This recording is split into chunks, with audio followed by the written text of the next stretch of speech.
this is what got me. I'm like, all right, go live. And it's like, not yet.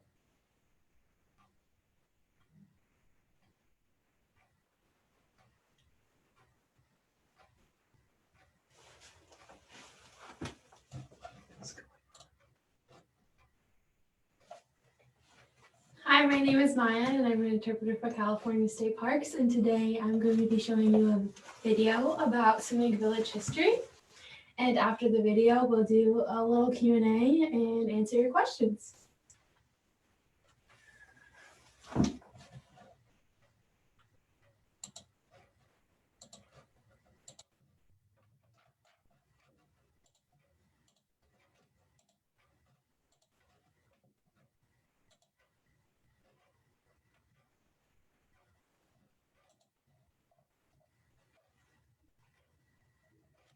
My name is Maiya and I'm an interpreter for California State Parks, and I'm at Patrick Point State Park right now in Sumeg Village, here to talk about Sumeg Village history.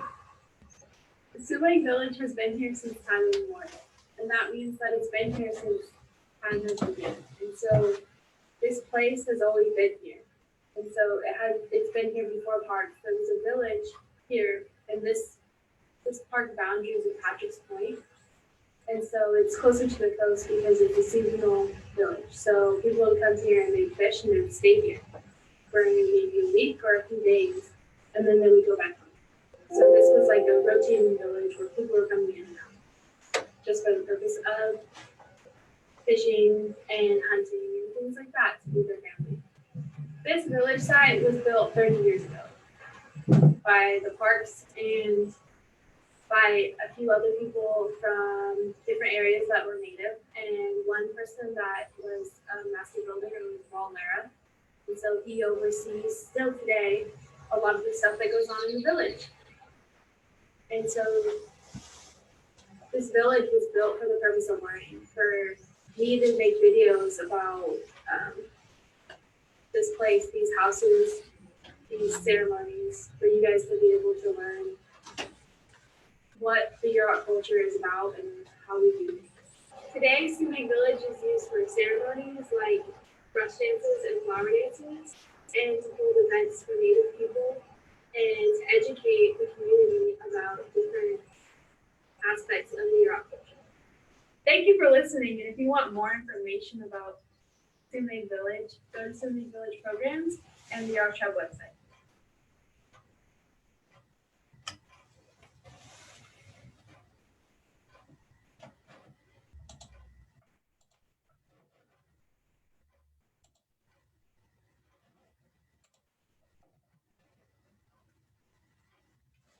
So now we're going to be answering some questions.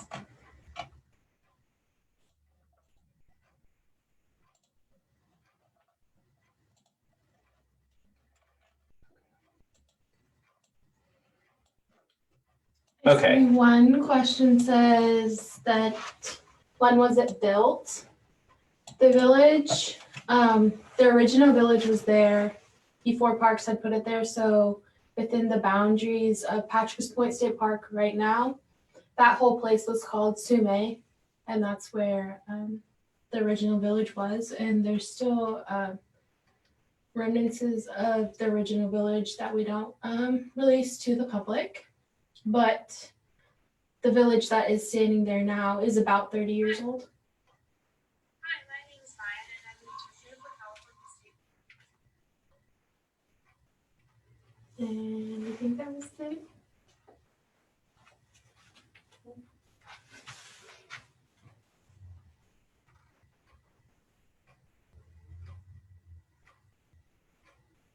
They didn't live there all year long because it was a seasonal area. So just like we kind of go camping or we go to hotels and stay places and then come back home, that's kind of the same idea, but they would go and they would fish down at the ocean because the ocean's right below the village, and hunt for elk or deer, or they'd gather what they needed on the coast. And because Yurok country is so big, it goes from the river inland all the way out to the ocean.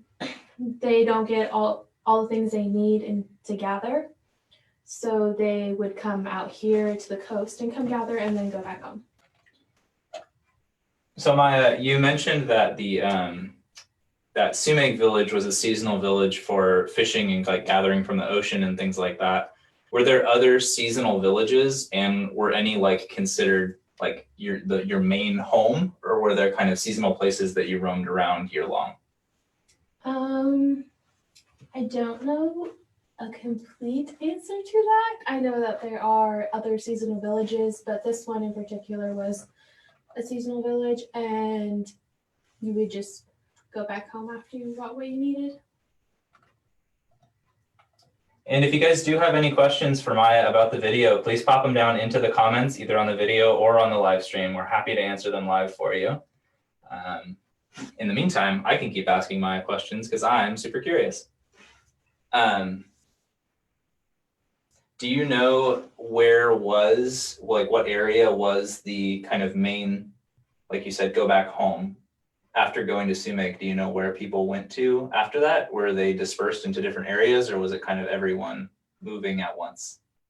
I think I don't really know the answer to that question. I think it depended on the people. I know that where my family's from, we had access to river and ocean, so maybe people that were more inland would come out and gather what they needed from the ocean. Okay, very nice. And I'll ask you one more question, and then if we don't have any more, we can wrap up for today. If you guys do still have questions, we can type them down in the comments and come back and answer them later. But do you have any favorite experiences with your time being at the village? Do you have any like really memorable moments being there? Any favorite times? For me, I had a coming of age ceremony there, which is called the Chippewa, and that's a flower dance for a young girl. And the young girl is transitioning into a woman, and so that's where I had my flower dance. And so that was a really happy time and good experience for me. And so that's one of my experiences that I had there that I hold and remember all the time whenever I'm there.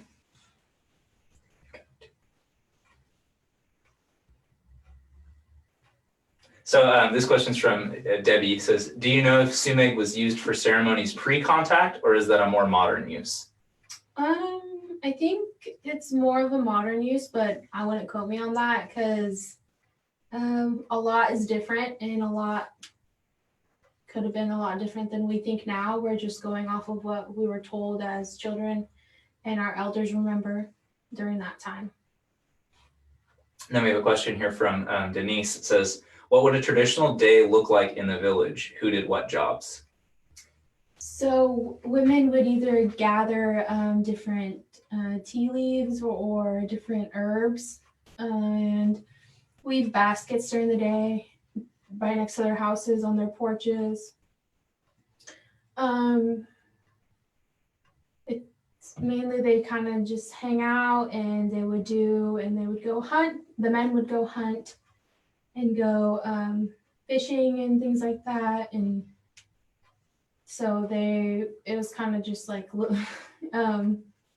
day-to-day things, just like we have to go to the store. They would have to go down to the ocean and feed their family. So thinking about the commute back then, you talk about how Sumeg Village is a coastal village, but it's a little bit hard to see kind of how close it is to the ocean watching the video. Do you know about how far a walk it is from the village site, maybe the historical village site, to the water, to the ocean? Or the modern site? My guesstimate is probably around 2 to 3 miles, because there is like a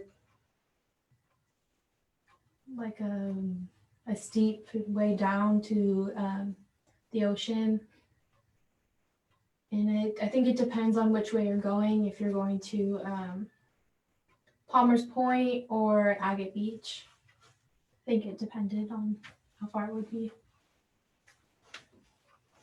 All right. It doesn't look like we have any more questions coming in the comments here. I'm going to do one last check on the video, just in case somebody commented directly on there. What do you think is the most important thing for people to get from this video? If they only have one thing they take away from watching this, what do you think, not necessarily live stream, but the history, what do you think is kind of the one takeaway from that? What's the most important thing you'd want people to remember?